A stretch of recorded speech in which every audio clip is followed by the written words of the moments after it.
Čau, šodien mums putmeistars ir. Spriežam, kā pareizi pūst, kā būvēt karkas un visu pārējo.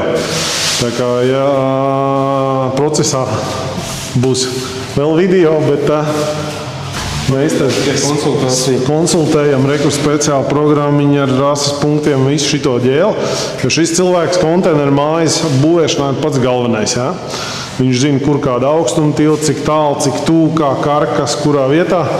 Tā kā jā, konsultēšanas notiekās, un kad būs gatavs, tad safilmēsim, kāds visi procesā. Ja? Un jūs noteikti tur sarakstīsiet, ka putas, tas ir ekoloģiski slikti, ja? Ko meistars saka, putas ir labi vai slikti? Nē, tas ir ok, ja pareizi ekoloģiski, tad viss kārtībā. Tieši tā. Jo Jā, tā nav radusies vakar, un jūs visu leduskapjos arī viņas ir, vai ne? Leduskapjos dīvānos mašīnās.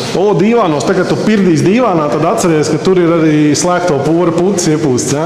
Uzmanīgi noraus kondensātu.